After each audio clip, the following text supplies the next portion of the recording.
राधे राधे। कैसे हैं आप सब? आज मैं आपको जो कहानी सुनाने वाली हूँ वो है वाराणसी की। वाराणसी जो सिटी ऑफ लाइट कहने वाला सिटी ऑफ डेथ कैसे पड़ा। ये कहानी है एक ऐसे इंसान की जिसका नाम रवीश मिश्रा था। रवीश मिश्रा अपने जीवन के आखिरी पड़ाव पर थे जब उनके बेटे ने उनको एक ऐसे ऐसे स्थान पे भर्ती करा दिया जहां पर सिर्फ 12 कमरे थे। ना वहां पे ज्यादा सुख सुविधा थी, लेकिन वहां पर उनके बेटे ने उनके लिए बहुत सारी सुख सुविधा, अच्छा भोजन देते थे। अच्छा, जो भी उनको पसंद था वैसा भोजन प्रदान करने के लिए वहां जाते थे। और आखिर वो दिन आ ही गया जब गिरीश मिश्रा ने अपने जीवन की अंतिम सांस ली।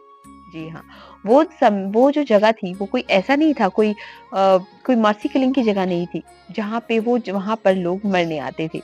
लेकिन वो जगह कोई मर्सी किलिंग की जगह नहीं थी, या वहां पर कोई ऐसा डेथ वो नहीं था, ना सुसाइड पॉइंट था। वो थी वाराणसी का मुक्ति धाम। जी हाँ, वाराणसी के मुक्ति धाम में कुल 12 कमरे हैं और वहां पर ज्यादा सुख सुविधा नहीं है।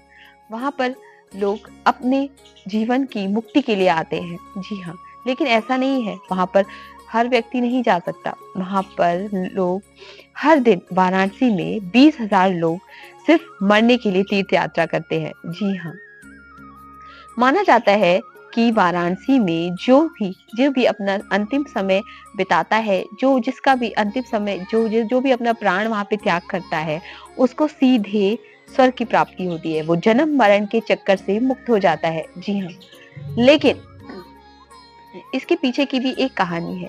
ऐसा क्यों है वहां पर? क्यों वहां पर मरने के बाद आपको जन्म मरण के चक्कर से मुक्ति मिलती है? क्यों वहां पर आपको यमराज लेने नहीं आते? कहते हैं कि वाराणसी शिव जी का हृदय है। मत्स्य पुराण के अनुसार शिव जी कहते हैं कि वो मेरा हृदय है और वहां पर मेरा राज छुपा है। तो जानिए, चलिए जानते हैं इसकी बैक स्टोरी पे। जी हाँ, ये कहानी शुरू होती है ऋषि मृकंड से। ऋषि मृकंड का पुत्र मार्कंडेय। जी हाँ, ऋषि मृकंड का कोई पुत्र नहीं था, कोई बालक नहीं था। उन्होंने शिव की भक्ति की, उन्होंने शिव की आराधना की। पूजा आराधना से प्रसन्न होकर शिव जी ने उनको वरदान देने के लिए वहां पर प्रकट हुए। लेकिन शिव जी ने एक शर्त रखी।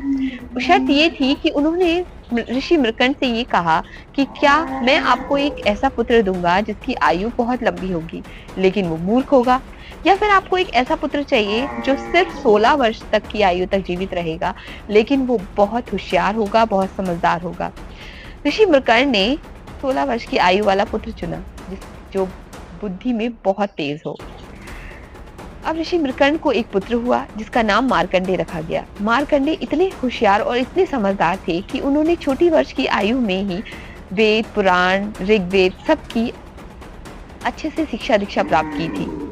और वो इतने बुद्धिमान थे कि उन्हें अपनी मृत्यु का भी आभास हो गया था कि उनकी मृत्यु कैसे होगी। इसीलिए उन्होंने एक महामृत्युंजय मंत्र का उद्घोष किया। उन्होंने महामृत्युंजय मंत्र को लिखा और उसका कंटिन्यूअस जाप करते रहे। महामृत्युंजय मंत्र, ओम त्र्यंबकम यजामहे सुगंधिम पुष्टिवर्धनम उर्वारुकमे वंदना मृत्युर्मोक्षे अमामृता। जी हाँ, इसी का वो जाप करते रहे और इसके रचयिता भी ऋषि मार्कंडेय हैं।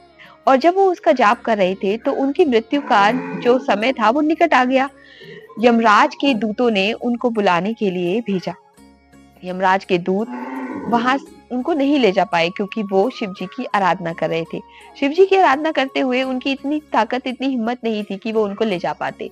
वो यमराज जी के पास वापस गए। यमराज खुद उनको लेने, ऋषि मार्कंडेय को लेने के लिए वहां आए। और ऋषि मार्कंडेय ने जैसे ही यमराज को देखा तो उन्होंने शिवलिंग को कस के पकड़ लिया। यमराज ने जैसे ही फंदा डाला मार्कंडेय को ले जाने के लिए, तो उनके साथ वो फंदा वो शिवलिंग पे भी कस गया। ये देखकर भोलेनाथ बहुत क्रोधित हुए, बहुत गुस्सा आया और उन्होंने उस क्रोध में आकर यमराज की मृत्यु कर दी। यमराज की मृत्यु हो जाने की वजह से मार्कंडेय का जीवन तो बच गया, लेकिन संसार में सारा संतुलन बिगड़ गया। ना ही कोई मृत्यु होती, ना ही कोई जन्म होता। सारा संतुलन इस प्रकार बिगड़ा कि देवता बड़े परेशान हो गए और वो शिव जी के पास गए। हे भोलेनाथ, आप कृपया करके यमराज को जीवन दान दीजिए, जिससे कि संसार की सारी व्यवस्थाएं सही से चलती रहें। तो शिव जी ने उनके पास 2 शर्तें रखी कि एक तो ये कि ऋषि मार्कंडे को वो नहीं ले जाएंगे, दूसरा ये कि वाराणसी में जो कोई भी मृत्यु को प्राप्त करेगा उसे यमराज नहीं लेकर जा पाएंगे। चाहे शूद्र, वैश्य, क्षत्रिय कोई भी धर्म का हो, वहां पर जिसकी भी मृत्यु होगी उसको यमराज नहीं ले जाएंगे। वो जन्म मरण के चक्कर से मुक्त हो जाएगा। बस इसी वजह से वाराणसी में जो भी मृत्यु को प्राप्त करता है उसे यमराज नहीं ले जाते। लेकिन आने वाले समय इस कलयुग में अब तो सब जो भी गलत काम करते, कुछ भी करते, तो काशी में जाकर वो सोचते कि अब तो हमें यमराज नहीं ले जाएंगे और हम जन्म मरण के चक्कर से मुक्त हो जाएंगे। फिर क्या था, अब तो सारी व्यवस्था बिगड़ गई। फिर शिव जी ने वहां पर अपने ही स्वरूप काल भैरव को भेजा। जी हाँ, काल भैरव।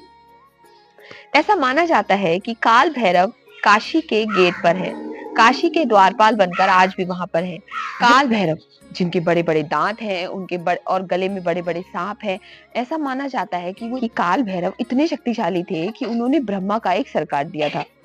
इसीलिए भोलेनाथ ने काल भैरव को वहां पर एक द्वारपाल की तरह रख रखा है। तो अगर आपने कोई पाप किया है तो आपको वहां पर काल भैरव यातना सहनी होगी ना। जब आपके सामने आपका पूरा जीवन चल रहा होगा तो उस वक्त आपको भैरवी यातना जो भैरव जी के देने पे मिलेगी वो सहनी होगी। जो भी व्यक्ति वहां पर आते हैं अपने इसी जन्म मरण के चक्कर से मुक्त पाने के लिए, तो काल भैरव से उनका सामना होता है। जी हाँ, काल भैरव मृत्यु के अंतिम समय में कहा जाता है कि आधे घंटे पहले मृत्यु के अंतिम समय में जब भी व्यक्ति की अंतिम समय आने वाला होता है, उसको कहते हैं कि बिच्छू के काटने जितना तकलीफ महसूस होती है। लेकिन अगर किसी ने अपने जीवन में बहुत ही गलत काम किए हैं और बहुत ही दुराचार, अपमान किया है लोगों का, तो उसे नरक की जो यातनाएं होती हैं वो इसी जन्म में काशी में उसको मिलती हैं। कहा जाता है कि उसके इतने सारे शरीर हो जाते हैं और हर शरीर को वही यातना उसको प्राप्त होती है जो उसको नरक में जाने के बाद मिलती। तो अगर काशी में आपको लगता है कि काशी में जाने के बाद हमारे जन्म मरण के चक्कर से हम मुक्त हो जाएंगे, तो उसको भैरवी यातना सहनी होगी। भैरवी यातना, जी।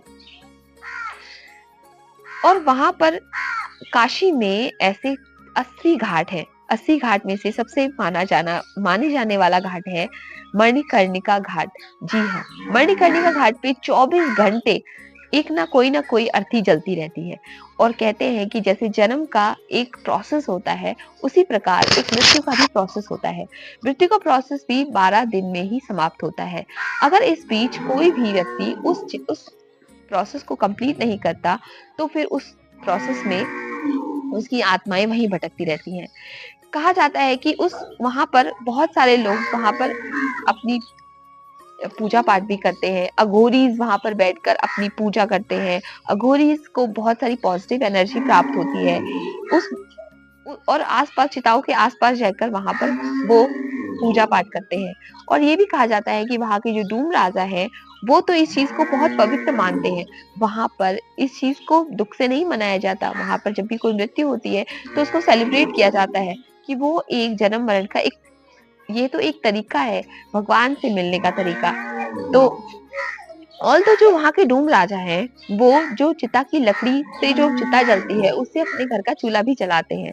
तो ये था। और जब हमारी मृत्यु हो जाती है तो उस स्केलेटन को जैसे जीवन का भी एक समय होता है, वैसे ही 12 दिन का हमारा एक समय होता है मृत्यु का। कहते हैं कि जब कुछ ऐसे व्यक्ति होते हैं जिनकी मृत्यु नहीं हुई होती है, जिनकी मृत्यु नहीं हुई होती है और 12 दिनों तक उनका वो प्रोसेस चलता है। तो 12 दिनों के अंदर अगर उनकी प्रोसेस को पूरा नहीं किया जाता तो उनकी आत्मा वहीं भटकती रहती है।